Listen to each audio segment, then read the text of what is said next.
Support for this podcast comes from Harvard, the industry-leading hiring solution, helping organizations optimize their talent decisions. Rooted in over 35 years of rich data insights, backed by IO psychology and cognitive science, Harvard delivers a suite of automated solutions that enable organizations to engage, hire, and develop the right talent in a fast and fundamentally less biased way. Visit harvard.com to learn how you can take the smart path to the right talent. There's been more of scientific discovery, more of technical advancement and material progress in your lifetime and mine than in all the ages of history.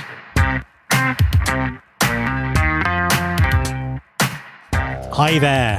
Welcome to episode 597 of Recruiting Future with me, Matt Alder. I was delighted to hear that two of my regular guests on Recruiting Future were writing a book together. Talent Acquisition Excellence by Kevin Wheeler and Bas van der Hatred is now available wherever you get your books. And it's brilliant to welcome both of them back to the podcast to talk about it. Kevin is the founder of the Future of Talent Institute and is highly respected for his skills in predicting how talent acquisition and HR will develop and evolve. Bas is a consultant whose keen sense of curiosity has helped him map the evolution of assessment technology and deliver an annual State of the Nation report on corporate career sites. In our conversations, they bring different perspectives to the concept of talent acquisition excellence, offer some actionable advice, and give us a sense of what the future might hold. Hi, Kevin, and welcome back to the podcast. Great to be here as always, Matt.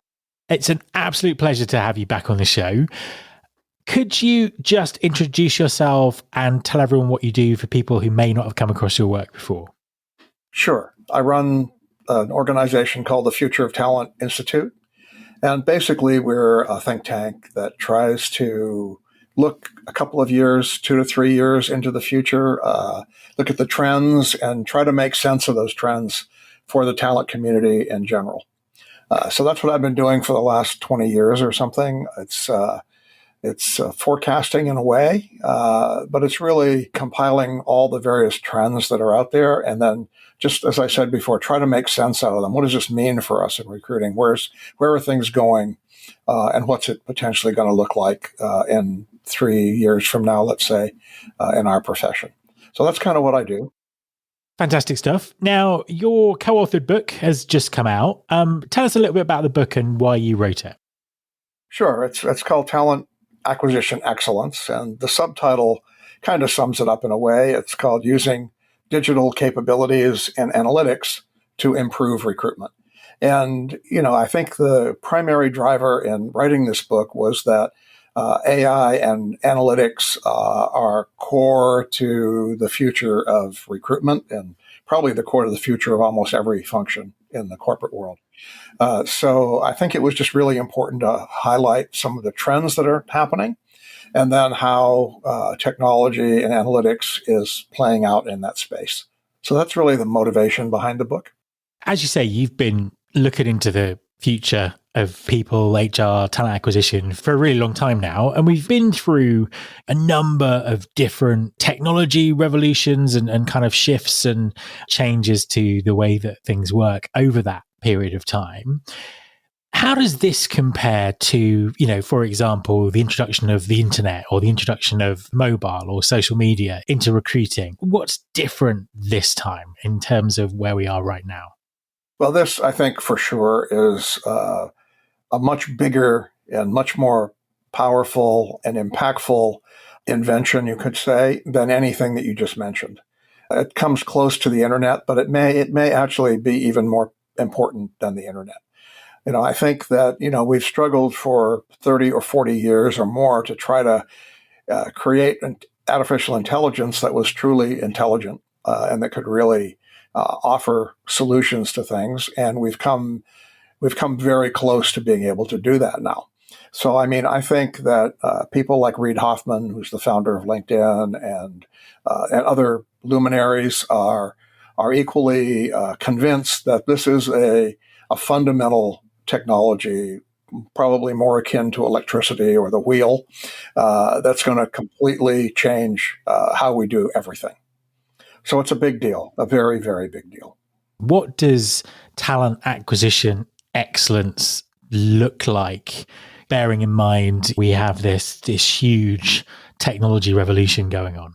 Yeah, well, I think it'll be an evolution, probably not a revolution, as some of us might hope, but it will be evolving pretty quickly. And I think one of the things that people don't quite comprehend or take into consideration is the speed that things happen.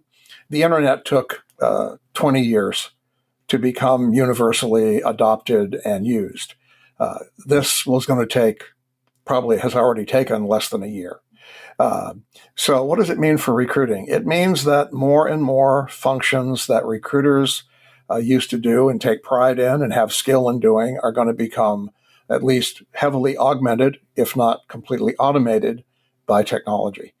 And so take, for example, sourcing candidates. I think more and more the technology is already being used to find people, and not only find them, but to do a quick assessment of their general capabilities to fill a particular role. It can even engage them and reach out to engage them. So, the role of a sourcer over the next few years is going to become much less critical. It's going to be many fewer people doing that. And I think that the sourcing that remains will be for those extremely hard to find positions, the positions that really, for people that do not have an internet presence and so forth. And it will start with a volume recruitment. So again, with the routine jobs, the jobs that are probably 80% of all the jobs out there, we can already find, engage, and even hire the people with very little human interaction. I think it's going to be able to do assessment and screening in real time, combining your whatever you've put in your CV, along with your LinkedIn profile, any other information that's on the internet about you. It can compile all that and derive from that what your skills are. It can probably find skills that you haven't even indicated that you have. For example, you might speak a language that you've never put on any of your documentation, but it will figure out that you're probably going to be able to speak this language. So it'll be able to do assessment. Now, I'm not saying that assessment will be so we automatically hire you, but it will give a recruiter or a hiring manager an incredibly good picture of who you are and what you can do. It will engage you. It will engage candidates and conduct conversations with them. Tools are already out there that do this quite effectively, and they're just going to get better and better. And all of these things I mentioned are going to get better exponentially, not in a linear way, but they're going to make incredible strides overnight. And that's what's so challenging about it, frightening about it, and exciting about what's going on. So administratively, it will be able to do all the typical routine data entry, report generation, all of these things. So, when you look at the recruiting function and the steps in the function, I say somewhere around 75 to 80% of it will be heavily augmented or automated within the next 2 to 3 years. If that's the case, and I completely agree with you in terms of the speed of change, and I think people really underestimate just how much can be automated and probably be made more effective than it is now. So, with that being the case, what does the TA team of 3 or 4 years' time look like? What does the function look like? What are what are people's jobs if indeed there are any jobs for humans? Yeah, well, we dedicate a whole chapter in the book to this topic, and I think probably our chapter will be out of date very quickly as well. But to be quite honest with you, it's going to be a very different function. I think the primary role of a recruiting function over the next few years will be marketing and branding to attract the right people to your organization and to be discovered by the various tools that exist out there. I think right now the marketing and branding that most functions do for recruiting is truly elementary. It's not even 101 level in most cases. So, I mean, I think, well, this is a role that recruiters are going to play a big part in, and I think much better role than AI will be able to play. So they may be assisted by AI, but I really think the creativity, the innovation, the ideas, the context is going to come from the recruiters and in the organization. So marketing is a big one. I think the second big thing for the recruiting function is to look at the make versus buy discussion around talent. How do we encourage and develop internal talent? How do we partner with the learning and development function to develop more people to fit these roles? Yeah, we know that there's a tremendous shortage of talent. It's driven partly by demographics, partly by the attitude towards work, partly by the lack of education or the right education. So we know that it's going to get more and more difficult to find the right people to fill most of the jobs we have. And therefore, for smart organizations will start to develop the ones they have, which will encourage people to stay, will give them more loyalty, and will give them the skills the organization needs to achieve its goals. So one of the roles may be for more of TA to morph more into learning and development or to merge more with the learning and development function and really foster true internal mobility, which is today mostly talk and not much action, and very minimal amount that goes on in most organizations. We still very focus on external recruiting. I think the other role for TA in the future will be the conversation and relationship building with both candidates and hiring managers. AI can do a certain level of engagement, certainly the early stages, but when I get right down to, talking to you, Matt, and saying, what will it take, Matt, to get you to take this job? What's the one thing that's going to make you say no to this job? That's where a human is going to have to play that part. They're going to have to understand the psychology of the candidate. They're going to have to talk to a hiring manager and say, why won't you hire this person? What's the one thing that's holding you back from making an offer to this candidate? How can you influence hiring managers? How do you influence candidates, overcome objections? So these are going to be the key things for the recruiting organization of the future to focus on. Marketing, internal development, and the relationship building with both candidates and hiring managers. I think those are the key things. I talk to a lot of TA leaders and a lot of TA teams, and there's kind of a real spread of opinion and reactions to what's going on. And at one extreme, people are running at 1,000,000 miles an hour because they think there might not be any recruiters next year. At the other end of the extreme, people don't think anything's going to change. But in the middle, where most people are, there is a bit of a sense of let's kind of wait and see what happens. Let's wait and see what other people do. Do you think employers and TA is moving quick enough in this kind of current environment? And what are the implications of not moving quick enough? Well, no, they're not moving quick enough. Most of them absolutely are not. I mean, we've got the old, this is a common theme throughout history. There's nothing new about this. Whether it was the automobile, people resisted it strongly. Some people, early adopters, loved it and started driving, really crappy early cars. And other people said, no, the horse will never go away, right? And we'll always have the horse. And other people said, well, yeah, the car's coming, but it's going to be years before it gets here, blah, blah, blah. Okay. So I think this is a common theme throughout history. And it's no different for us in recruiting. Some people are going to adopt the technology quickly and leverage it and use it, and others will be very slow. But those who get on the bandwagon first, those who do it more quickly, those who understand its long-term potential, they're going to be the ones who win in the end. They're going to hire the better talent. They're going to have a more efficient and sustainable recruiting function that's got respect and budget to do what it needs to do. And I think over time, you'll find the ones that don't adopt technology and don't adapt they'll fade away or be replaced by other things. So, I mean, to me, it's an imperative. The automobile had 30 or 40 or 50 years, the internet had 20 years. We don't have that kind of time with this. So the technology is advancing so quickly that I think CEOs are going to say, why aren't we doing this? Why aren't we doing something? What's going on here? How come company X they're doing this and you're not?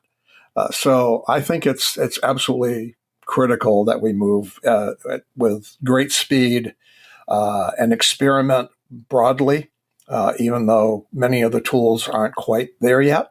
We still need to start experimenting and using them. Yeah, I agree with you 100%. I think that in the past, there's always been the opportunity to course correct as technology embeds in, but this is moving so quickly that that opportunity just isn't there. As a final question for you, and in some ways, this is a more difficult question than asking you what's going to happen in 10 years' time.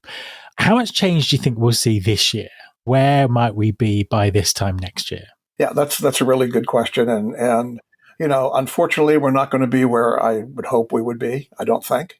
I think some of the more progressive talent leaders and companies will start to really use the technology that's coming. I mean, one of the interesting things that's going on is the technology is moving faster than some of the people are in adopting it.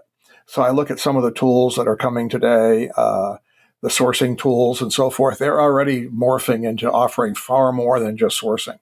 And they know they have to do that to survive. So I think that the companies that are really using and leveraging the technology out there, companies buying, the more current, up-to-date sourcing tools that are really looking at the ATSs and what they're starting, how they're morphing, how they're changing, that are beginning to look and experiment with using, ChatGTP to rewrite job descriptions and so forth. That's happening already, and I think that's probably one of the areas that's most commonly being used right now is to use ChatGTP or other tools. And there's a number of companies offering tools that can assess your current job descriptions, improve them, remove bias from them, help you to make better decisions about where to post your jobs and how to advertise your jobs. The chatbots are improving on the career sites. So the companies that are at the forefront of this are leveraging everything I just said. They're using these chatbots. They're building better career sites. They're posting using AI to help build better job descriptions. They're also starting to use more tools for assessment. And even if they're only at the screening stage, they're at least starting to be able to screen CVs and filter and rank CVs more effectively than they have in the past. So I think things are coming. They're moving more slowly than I would hope they would. And it's probably less than 10% of the companies that are actually using these tools well. But I think it's going to move very quickly in the next year. This year is kind of an introductory year. I've dubbed this the first year of a decade of change. And I think we're just in the beginning of this. I think we're not going to see real significant, noticeable changes for probably 3 to 4 years. So finally, tell us where people in the US can get the book. And also you write an absolutely excellent newsletter. So tell people how they can subscribe to that. So the book is generally available anywhere you would likely buy a book. It's available both as a paperback and as an ebook. And as far as my newsletter goes, it's fotnews.futureoftalent.org. So if you just do that, fotnews.futureoftalent.org, you will come to the subscription page. It's free subscription if you want. It's also paid. Every other week, every other post is paid, and the other one is free. So there's something for both the paid and the free subscribers. I've been doing this newsletter for 5 or 6 years now, and we've got a large number of subscribers. So really encourage everybody to read it and comment. Give me feedback on it. Kevin, thank you very much for talking to me. It's been great, Matt, as always. Thanks. A quick message from our sponsor, Winolo. Hi everyone, I want to tell you about Winolo. That's Winolo. Winolo stands for Work Now Locally. Winolo enables businesses to find quality workers for on-demand, seasonal, short-term and long-term work. Ditch the bulky paperwork and interview process and use Winolo to find quality workers fast and get work done even faster. With flexible workers and no platform fees, you can save on operating costs, meet demand and maximise earnings with ease. Winolo is available in over 100 markets, including Chicago, Dallas, Atlanta, New York and Seattle. Get workers who are ready to work and spend less time finding them with Wonolo. Go to www.wonolo.com/pod. That's www.wonolo.com/pod and take the stress out of finding workers. Have you ever found yourself scrolling through financial news and wondering, how does any of this affect me? How can I read a major headline and truly understand what impact that has on not only my portfolio, but my life? Well, our goal on the podcast Inside the Street, hosted by Wall Street analysts at Le Chiffre Partners, is to provide public investors and young professionals with a deeper understanding of the mechanics that drive those major headlines. And what better way to dive into these mechanics than hosting Wall Street analysts themselves to discuss the newest trends in finance firsthand? Well, on our show, we bring you real perspectives from the front line. Hearing these analysts give commentary has made our listeners much more well-versed on the financial markets. This approach to discussion allows our listeners to engage in conversation with much more educated opinions and predictions. So be sure to check out our show, Inside the Street, wherever you find your podcasts. Hi, Bas, and welcome back to the podcast. Thank you. Always a pleasure to have you on the show. But for those who may have not heard one of your episodes before, please could you introduce yourself and tell us what you do? Well, my name is Bas van der Hatert. I'm a Dutchman. I consult with some larger organizations, mainly on either improving their careers website or improving their selection process. I host a major Dutch event called Digitaal Werven. I speak on a lot of international conferences, and I just published my 6th book, actually already, but the first one all in English. Well, congratulations on the book. I know from experience how difficult they are to write. Tell us a little bit about this latest book. What's it about, and why did you write it? Well, it's called TA Excellence, of Talent Acquisition Excellence. And it's basically about how you're going to structure TA in a world which is filled with AI, but also the entire changing world of work, hybrid, remote, global workspace falling apart in some pieces of the world. And how is that going to changing labor markets, desires from people.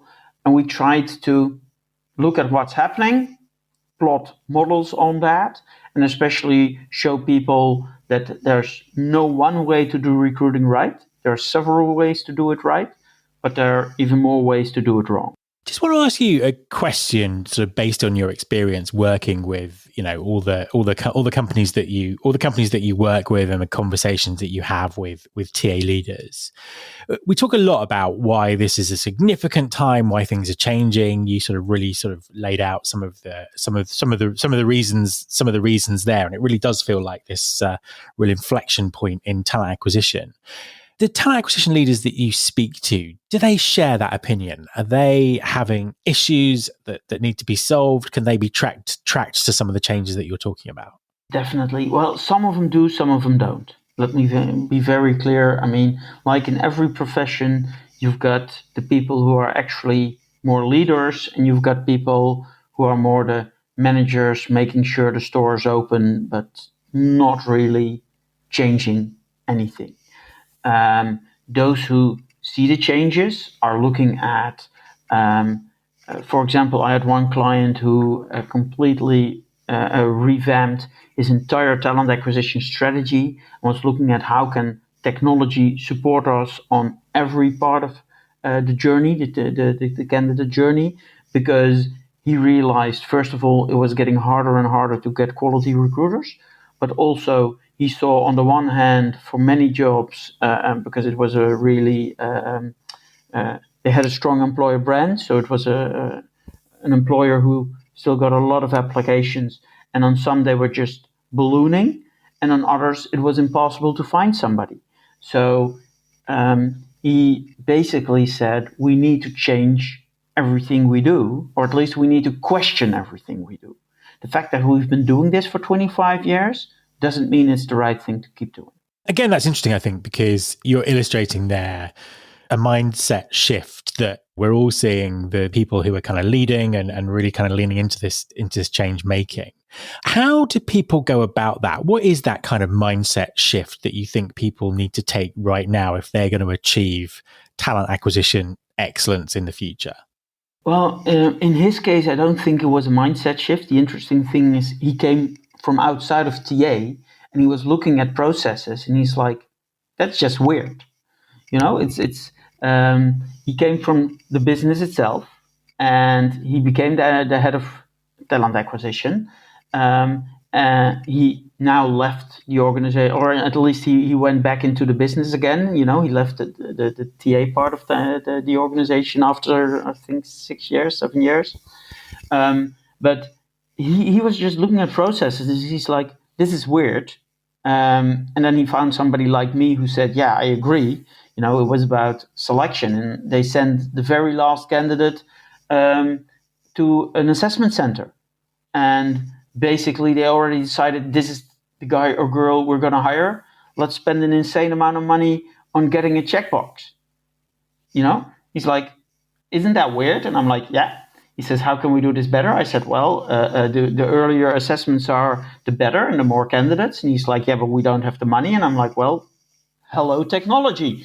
So we did a pilot on that. And, things like that. And others are just involved. What I usually see is as soon as I have, for example, a TA leaders dinner, which I organize, and we've got a great client speaker who's showing them some amazing piece of technology, a lot of people are like, oh yeah, that's a part of the process I should have looked at some point. And half of them do and half of them don't. It's also about the inspiration. And that's why I love, for example, in the UK, you've got the RO 100. We don't have something exactly similar here. We're trying to set some things up.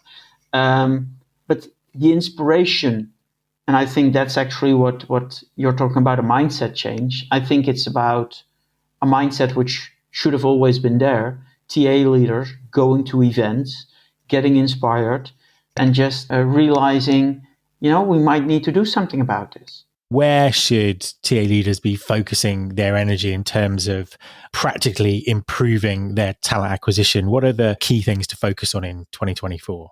I'm sorry, I'm going to answer this question with a very unsatisfying answer. It depends, but it does. The thing I always used to do when I was training this was look at what's most important for your specific organization. So are you having trouble attracting people, or are you having trouble selecting the right people from the immense amounts that you are attracting? So it depends on where your weaknesses are and how important that is. I think for high volume, if you're still getting into volume, you should focus on the selection part.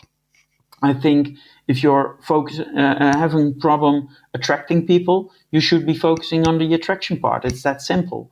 What I do see now is amazing developments, and we wrote about that in the book a lot, TA excellence, is the way AI is changing sourcing.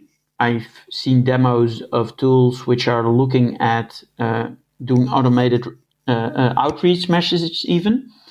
I see great recruitment advertising campaign tools, which are now not just sending out like 2 or 3 different ads, but just really quickly checking over 1,000 ads.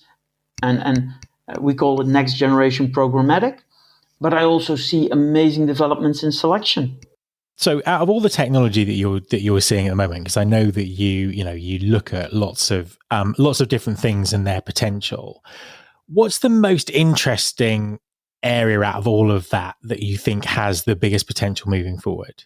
Right now, but that might be because I'm biased. Because as far as I'm concerned, overall, the biggest issue is in selection.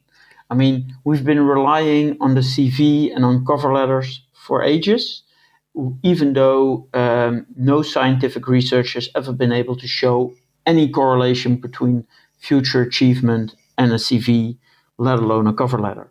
I know actually there's a great academic research right now going on, trying to see how different recruiters think about different things in cover letters. Amazing research, and I'm really curious to see the outcome there. So when it comes to selection, I think there's the biggest possibility for improvement, also because in selection, we've got the biggest issues with labor market discrimination and bias. And I think, especially in Europe, America is a little easier on immigration, although they're still cracking down on it. But America has a lot more input from from new Americans. Their labor market isn't shrinking. Ours is. Yours in the UK, mine in the Netherlands, Germany, everywhere. We've got a shrinking labor market. So we need to make full use of everybody's full potential. And we're not doing that. Couldn't agree with you more. I think, the assessment thing is interesting as well, because I think you came on the podcast 2 or 3 years ago, maybe, talking about some of the interesting assessment technologies that were around. And I think certainly in the last, I suppose particularly in the last 18 months, we've seen big adoption of those tools and the real potential of them, haven't we? I haven't seen in the assessment realm, I haven't seen amazing new developments, to be honest. It's now, as you say, the adoption. The one thing I have been noticing is the term skill-based hiring, which is a very ambiguous term, but at least everybody's now thinking about skill-based hiring. And I really like the fact that people are thinking skills, not college degrees, skills, not experience. And in the Netherlands, there's now a big movement to what they call transferable skills. And with technology actually still looking at your resume, but then taking skills out of your resume and saying, but these skills also apply to these jobs. So this person might be able to make a really good switch. I've seen a really nice piece of Belgium technology, actually, where it extracts the skills from your resume, gives you on the website as a candidate, these are the skills that we extracted from your resume. Have you forgotten any? Do you want to add any? Did we extract some that you don't have? Adjust it. They click on submit. And I know that for one of the major Belgian banks, they now, because they say we're doing skill-based hiring, the first selection, so the CV selection is fully automated, but also fully transparent.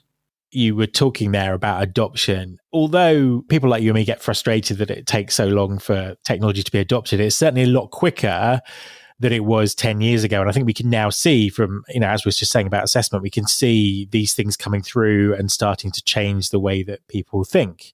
You mentioned automated sourcing there. You mentioned AI-driven recruitment advertising. It's really clear that we're going to see a lot of these things coming through into the mainstream in the next weeks, months, years. Delete as appropriate. Where does that leave recruiters? What do you think where does that leave talent? Where does that leave talent acquisition? What do you think the role of talent acquisition and recruiters is going to be in 2 or 3 years' time? So where are we going with talent acquisition in a couple of years? I think recruiters need different skills, other skills, or basically some of the skills which have been useful up to now will be immensely important. I think, for example, interpreting information, interpreting data, for example, assessment data will be immensely important. I think being more of a talent advisor, talking to the hiring manager on what do you actually need and how can we measure that is going to be very important. I think data analytics skills are going to be very, very important. You need to be able to question AI. And I'm not saying you need to be able to program in Python or anything. I can't, but I'm able to ask developers smart questions and see if the AI actually does what I want it to do and what I expect it to do. Those types of questions are very important. In the book, we actually write about the three skills in general in a world of AI, and not just for recruiter, but in general, who are going to be amazingly more important and who are currently really underrated. That's the editor. Right now we emphasize the writer, like me, but in the future, AI will do the writing and the editor will make it better. And making it better is a very important factor. We'll have the annoying researcher, the people that keep on asking questions. Yeah, but what's our foundation? What's our base? What's this? What data is it based on? How do we know that's unbiased? The people we usually don't invite to meetings because they ask all the questions that we don't want to be asked because we don't know the answer to. And the third question is, Hung recently in Recruiting Brain Food referred to them as the oddballs. I call them the Picassos and the Gaudis. The misunderstood creatives that go a completely different route. That makes a huge amount of sense. So lastly, tell us where everyone in Europe can get hold of the book. It's available on Amazon, all major retailers, if I'm not mistaken, at least all online retailers. And just look for Talent Acquisition Excellence by Kevin Wheeler and Bas van der Hatert. Bas, thank you very much for talking to me. Thank you so much. My thanks to Kevin and Bas. You can subscribe to this podcast on Apple Podcasts, on Spotify, or via your podcasting app of choice. Please also follow the show on Instagram. You can find us by searching for Recruiting Future. You can search all the past episodes at recruitingfuture.com. On that site, you can also subscribe to our monthly newsletter, Recruiting Future Feast, and get the inside track about everything that's coming up on the show. Thanks very much for listening. I'll be back next time, and I hope you'll join me.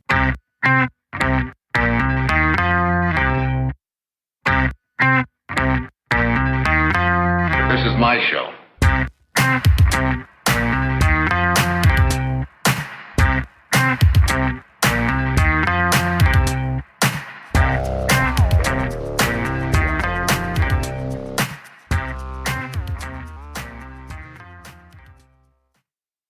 Do you love news about LinkedIn, Indeed, Google, and just about every other recruitment tech company out there? Hell yeah. I'm Chad. I'm Cheese. We're the Chad and Cheese Podcast. All the latest recruiting news and insights are on our show. Dripping in snark and attitude. Subscribe today wherever you listen to your podcasts. We out.